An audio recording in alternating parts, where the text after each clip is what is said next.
Hello, welcome to my channel, Save Infinity.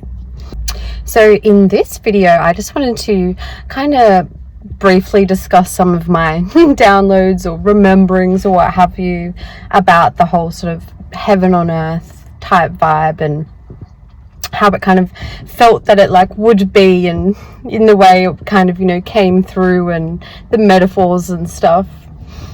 And one of the things that came through that I love is that it would almost be like a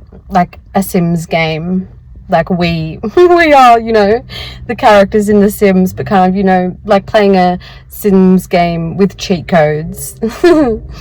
I found that funny too, because I was thinking to myself at the time when I got the sort of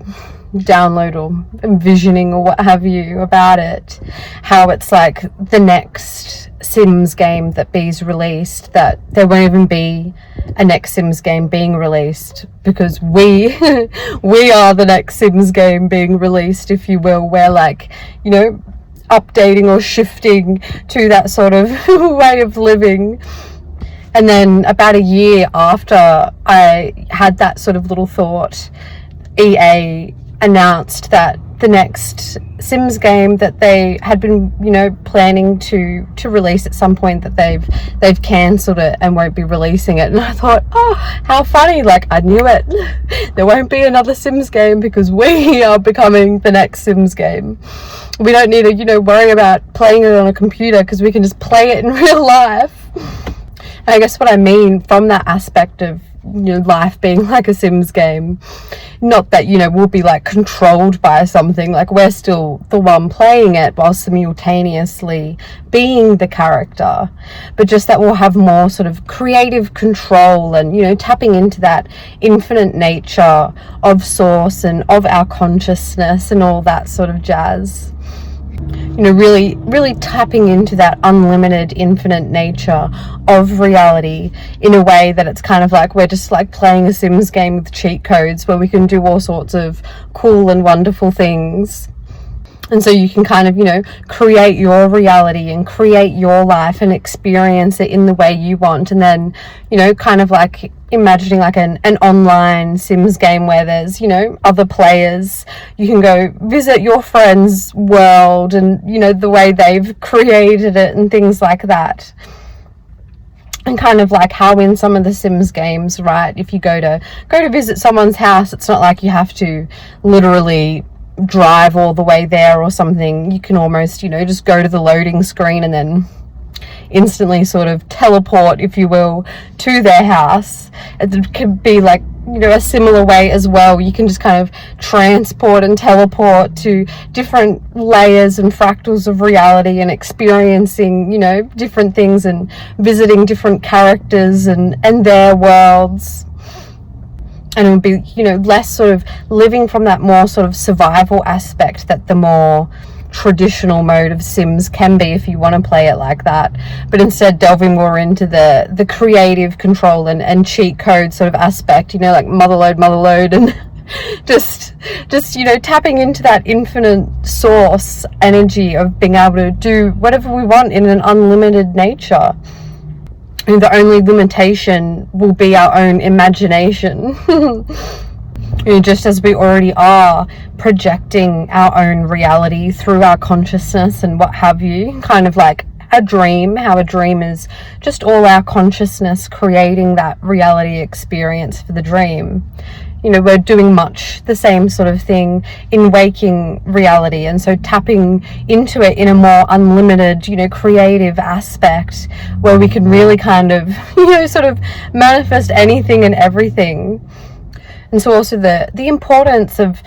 things like balance and all that sort of stuff that we go through on these sort of integration, awakening, ascension, whatever you want to call it, type journeys. It's because, when you kind of tap more into that sort of heaven on earth type frequency where you do have that,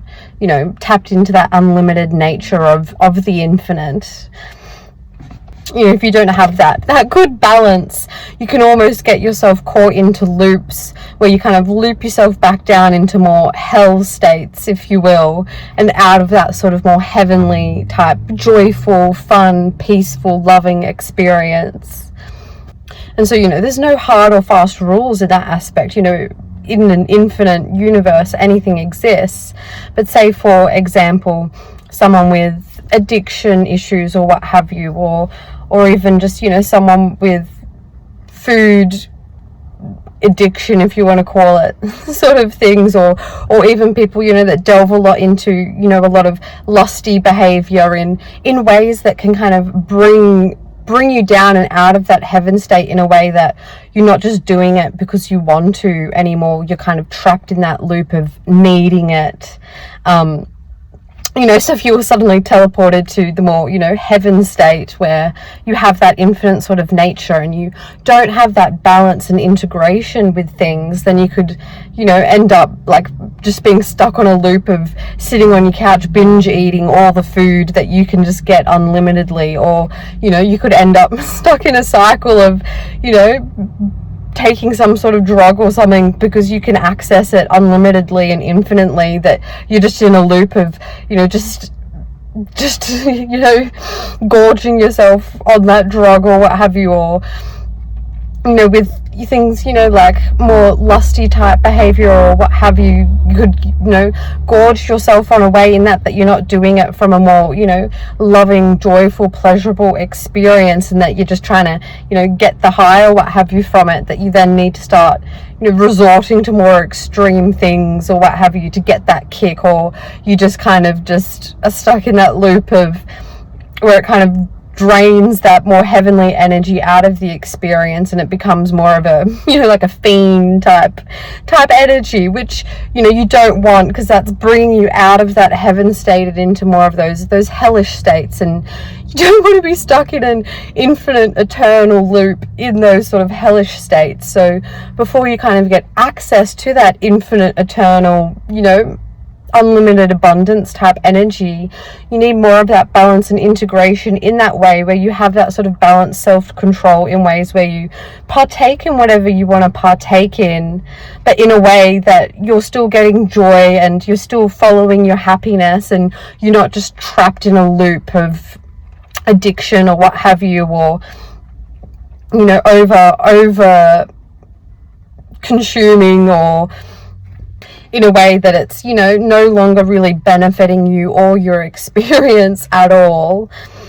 And so, you know, with those sort of rules and things that sometimes seem to come about with certain ideas of spirituality, of like, you know, people, you know, not drinking alcohol at all ever, or, you know, saying you can only eat purely healthy food, or, you know, people, you know, going on completely celibate journeys. It's like not feeling like you have to do that in a complete, you know, swinging from one side of the pendulum to the other extreme. Like, if you want to and that brings you joy, absolutely, but not feeling like that's the ticket entry into heaven. It's more just sometimes those sort of practices or what have you can help you become more balanced and integrated in a way that you can kind of learn that balanced self-control, so you only partake in the sort of things that you do enjoy in a balanced way that brings about abundance and happiness for you, rather than trapping you in that loop of, you know, addiction or needing things, or, you know, yeah. You know, so not feeling like, you know, for some people, you know, who maybe, you know, like a bit more of a party lifestyle, not feeling like that, oh, in order to, you know, ascend to a more heavenly state, I've got to, you know, never snort a bag of snow again in my life. Like, it's just, you know, about having that balance. So say if you suddenly were in that heavenly, infinite, eternal state, you're not just like, you know, constantly having your nose in a bag,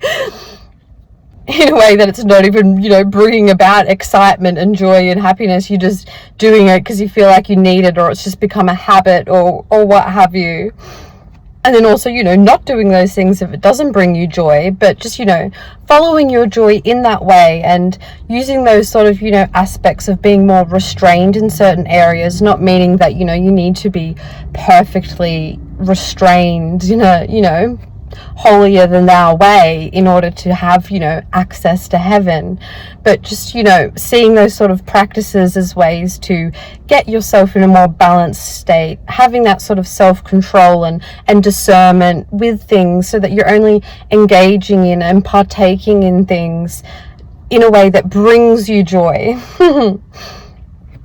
And you're not, you know, over consuming or things like that. You know, even just, you know, kind of like with the 7 deadly sin type aspects, and, you know, with even like sloth behavior or things like that. So you're not just, you know, trapped in a loop of just laying on your couch all day, every day, because that's not really heavenly and enjoyable either. Like, sure, you can spend a few days doing that if that's, you know, bringing you joy and what you feel called to do, but having that, you know, balanced integration where you just are able to not get stuck in those loops with one certain thing, and you're able to kind of break away more from that deadly sin aspect. You know, it's not saying that, you know, like with gluttony and things like that, it's not saying that, you know, eating food is bad or enjoying a treat is bad, or that you can't do those things, or, you know, with lust and stuff, saying you can't, you know, engage in, you know, sensual activities or what have you. It's not like a rule saying you can't do those things at all, but just not doing so in a way where you're,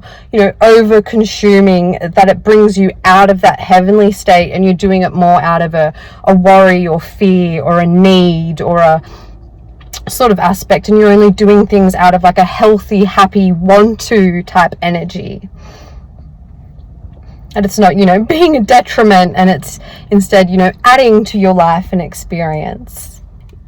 You know, as well, being in such an infinite and eternal sort of state as well, like kind of, you know, thinking back to those sort of sim characters, it's like once we kind of really get further enough into those sort of states, you don't even technically need to eat or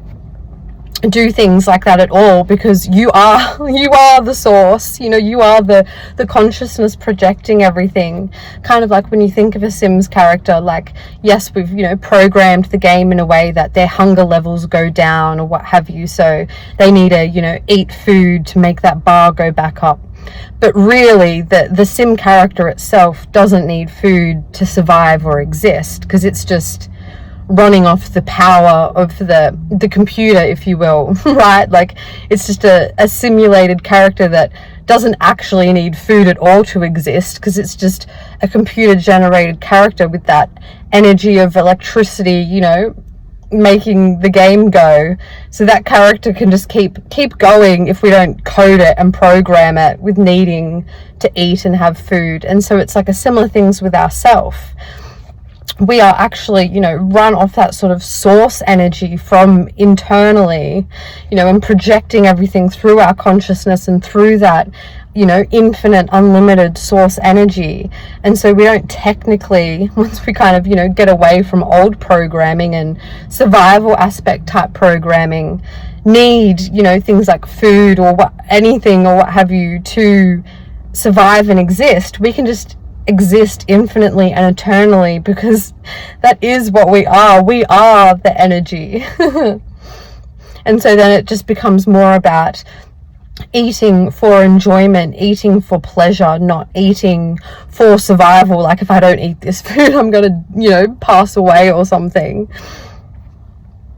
Because you are, you know, connected to that, you know, energy, like the sim character is connected to the electricity, if you will. Like, it doesn't actually need the, you know, illusionary food generated in its Sims game that it's not actually really eating. It's just pixels on a screen making it seem like it needs to eat the food, and then the programming says, yeah, they ate food, so they're happier now and aren't gonna, you know, get sick or what have you.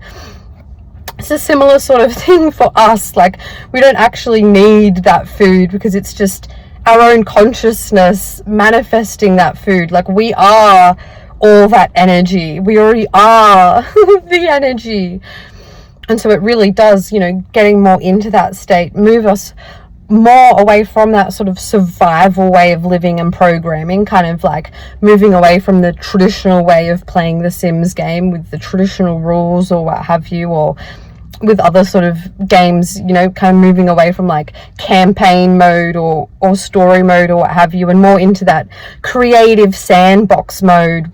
with cheat codes and, you know, tapping into that unlimited nature, because we are the source energy, we are the source code, so we can, you know, update and manifest that in any way. You know, all very, very exciting and fun times and energy to think about in that aspect of how just, you know, wondrous and marvelous it all truly can be, and how, you know, wonderful and marvelous we all truly are. You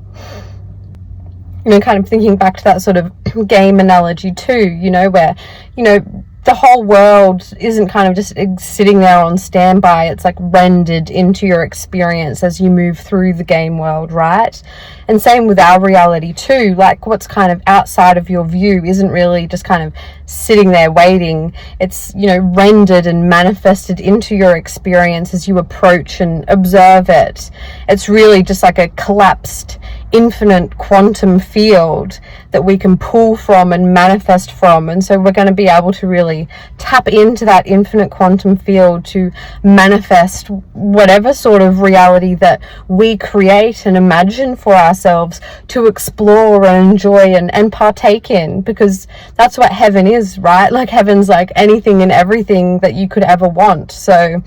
just about getting into that balanced and integrated energy where you really can enjoy that infinite, unlimited nature of everything and anything at your fingertips in a way that will be happy and pleasurable and not looping you back down into more hellish states. All right, well, I hope that made some sense. It's hard to kind of relay it with human words sometimes in our limited language, but I'll leave this one here for now, and sending you so much peace, love, light, and blessings as always. Bye.